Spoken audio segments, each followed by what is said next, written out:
ನಮಸ್ಕಾರ ಸ್ನೇಹಿತರೆ, ಇವತ್ತಿನ ವಿಡಿಯೋದಲ್ಲಿ ಕನ್ಯಾ ರಾಶಿಯವರಿಗೆ ಒಂದು ವಿಶೇಷವಾದ ಮಾಹಿತಿಯನ್ನ ಹೇಳ್ತೀನಿ ನೋಡಿ.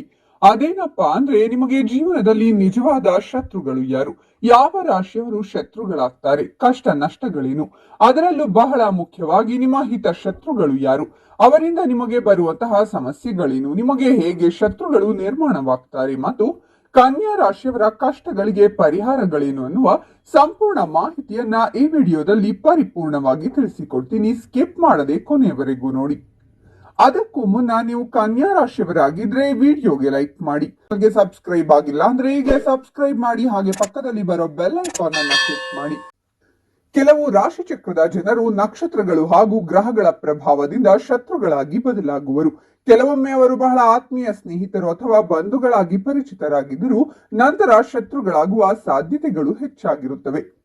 ಕೆಲವರು ಎಷ್ಟೇ ಪ್ರಯತ್ನಿಸಿದರೂ ನಮ್ಮೊಂದಿಗೆ ಸ್ನೇಹಿತರಾಗಲು ಅಥವಾ ಆತ್ಮೀಯರಾಗಲು ಸಾಧ್ಯವಿಲ್ಲ. ಯಾಕೆ ಅನ್ನೋದಾದ್ರೆ, ನಮ್ಮ ರಾಶಿ ಹಾಗೂ ಅದರ ಅಧಿಪತಿಗಳ ಪ್ರಭಾವ ನಮ್ಮ ಮೇಲಿರುತ್ತೆ. ನಿಮ್ಮ ರಾಶಿ ಚಕ್ರ ಚಿಹ್ನೆಯೊಂದಿಗೆ ಯಾರು ಹೊಂದಾಣಿಕೆಯಾಗಬಹುದು ಮತ್ತು ಹೊಂದಾಣಿಕೆಯಾಗುವುದಿಲ್ಲ ಎಂಬುದನ್ನ ತಿಳಿಸಿಕೊಡ್ತೀನಿ, ಕೊನೆಯವರೆಗೂ ನೋಡಿ. ಮೊದಲನೆಯದಾಗಿ ಕನ್ಯಾ ರಾಶಿ ಬುಧನ ತತ್ವ, 6ರ ಸ್ಥಾನ, ಇಗೋಯಿಸ್ಟಿಕ್ ನೇಚರ್ ಜಾಸ್ತಿ. ಯಾವಾಗಲೂ ಕೆಲಸಕ್ಕೆ ಪ್ರಾಮುಖ್ಯತೆ ಕೊಡುವಂತಹ ಜಾತಕ, ಯಾವಾಗಲೂ ಹಣದ ವ್ಯಾಮೋಹ ಇರುವಂತಹ ಜಾತಕ. 6ರ ಸ್ಥಾನ ಶತ್ರು ಸ್ಥಾನ, ಅಷ್ಟಮ ಸ್ಥಾನ, ಗೊತ್ತಿಲ್ಲದೆ ಬರುವಂತಹ ಕಷ್ಟಗಳು. ಈ ಅಷ್ಟಮ ಸ್ಥಾನ ಒಂದಲ್ಲ ಒಂದು ಸಂಕಷ್ಟಗಳನ್ನ ತಂದು ಕೊಡುವಂತಹ ಸ್ಥಾನ. ಅಷ್ಟಮ ಸ್ಥಾನದಲ್ಲಿ ನಿಗೂಢವಾಗಿರುವಂತಹ ಸಮಸ್ಯೆಗಳು ಬರುವಂತಹ ಸಾಧ್ಯತೆ ಇದೆ. ಹಾಗೆ ಅಷ್ಟೈಶ್ವರ್ಯವನ್ನ ತರುವಂತದ್ದು ಕೂಡ ಈ ಅಷ್ಟಮ ಸ್ಥಾನವೇ. ಇದ್ದಕ್ಕಿದ್ದಂತೆ ಧನಾಗಮನ ಆಗಬೇಕು ಅಂದ್ರೆ ಈ ಅಷ್ಟಮ ಸ್ಥಾನ ಬೇಕೇ ಬೇಕು. 12ರ ಸ್ಥಾನ ನಷ್ಟ ಸ್ಥಾನ.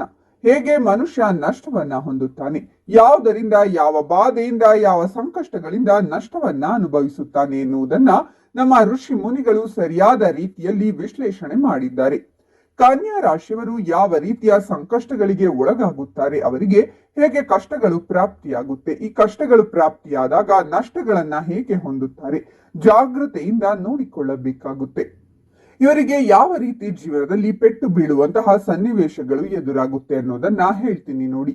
ಕನ್ಯಾ ರಾಶಿಯವರು ಮೊದಲನೇ ವಿಚಾರ ತಗೊಳ್ಳೋದಾದ್ರೆ, ಎಲ್ಲವೂ ನನ್ನದಾಗಬೇಕು, ಎಲ್ಲದಕ್ಕೂ ನಾನು ಮಾಡಿದೆ ಅನ್ನುವ ಹೆಸರಿರಬೇಕು.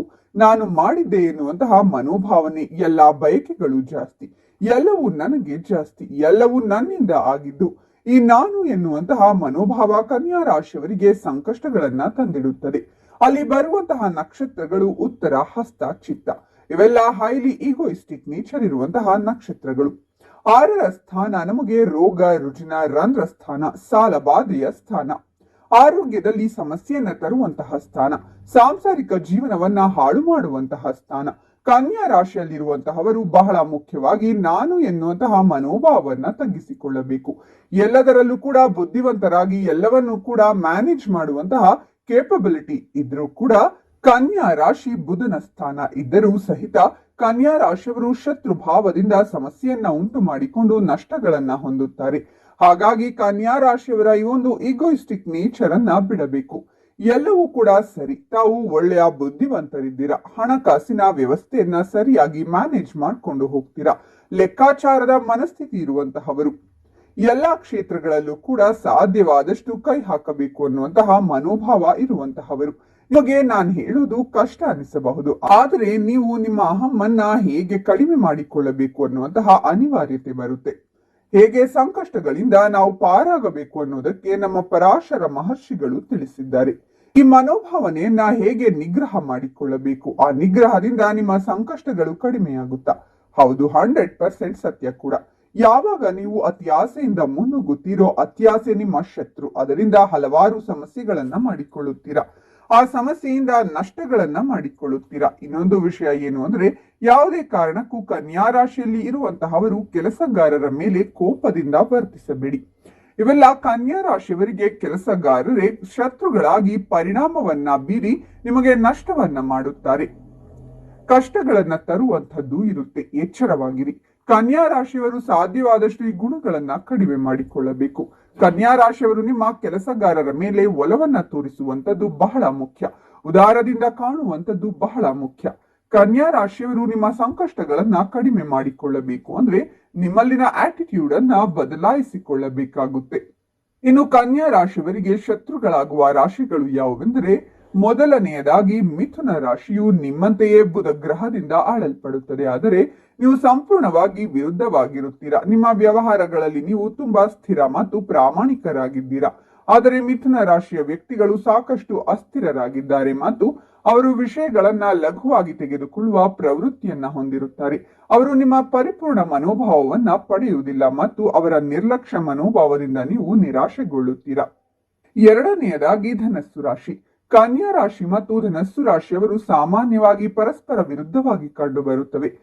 ಧನಸ್ಸು ರಾಶಿಯ ವ್ಯಕ್ತಿಗಳು ನಿಮ್ಮ ಅತ್ಯಂತ ಎಚ್ಚರಿಕೆಯ ಸ್ವಭಾವ ಮತ್ತು ನಿಖರವಾದ ವರ್ತನೆಯಿಂದ ರೋಸಿ ಹೋಗುತ್ತಾರೆ ಮತ್ತು ನೀವು ಅವರ ದಿಗ್ಭ್ರಮೆಗೊಳಿಸುವ ಮತ್ತು ವಿಶಾಲ ದೃಷ್ಟಿಕೋನಗಳನ್ನು ಅರ್ಥೈಸಲು ಸಾಧ್ಯವಾಗದು.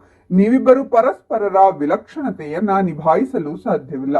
ಅವರು ನಿಮ್ಮ ವಿಶ್ಲೇಷಣಾತ್ಮಕ ನಡವಳಿಕೆಯನ್ನ ಅರ್ಥ ಮಾಡಿಕೊಳ್ಳುವುದಿಲ್ಲ ಮತ್ತು ನೀವು ಅವರ ಸಂಪೂರ್ಣ ನಿರಾಕರಣೆಯೊಂದಿಗೆ ಅವರೊಂದಿಗೆ ಸ್ನೇಹಿತರಾಗಿ ಮುಂದುವರಿಯುವುದು ಸಾಧ್ಯವಾಗುವುದಿಲ್ಲ. ಇನ್ನು ಕನ್ಯಾ ರಾಶಿಯವರು ಇವೆಲ್ಲ ಸಂಕಷ್ಟಗಳಿಂದ ಹೊರಬರಬೇಕು ಅಂದ್ರೆ ಸಮಸ್ಯೆಗಳ ಪ್ರಮಾಣವನ್ನ ಕಡಿಮೆ ಮಾಡಿಕೊಳ್ಳಬೇಕು ಅಂದ್ರೆ ಮೃತ್ಯುಂಜಯ ಯಂತ್ರವನ್ನ ಸ್ಥಾಪಿಸಿಕೊಳ್ಳಿ. ಯಂತ್ರವನ್ನ ಸ್ಥಾಪನೆ ಮಾಡಿಕೊಂಡು ಆರಾಧನೆಯನ್ನ ಮಾಡಿದಾಗ ಶಿವನ ಅನುಗ್ರಹ ನಿಮ್ಮ ಮೇಲಿರುತ್ತೆ. ಇನ್ನು ಈ ಮಾಹಿತಿ ನಿಮಗೆ ಇಷ್ಟ ಆದ್ರೆ ತಪ್ಪದೇ ವಿಡಿಯೋಗೆ ಲೈಕ್ ಮಾಡಿ, ಓಂ ಮೃತ್ಯುಂಜಯಾಯ ನಮಃ ಅಂತ ಕಾಮೆಂಟ್ ಮಾಡಿ ಮತ್ತು ಈ ಮಾಹಿತಿಯನ್ನ ಎಲ್ಲರಿಗೂ ಶೇರ್ ಮಾಡಿ, ಅವರಿಗೂ ಕೂಡ ಒಳಿತಾಗಲಿ. ಧನ್ಯವಾದಗಳು.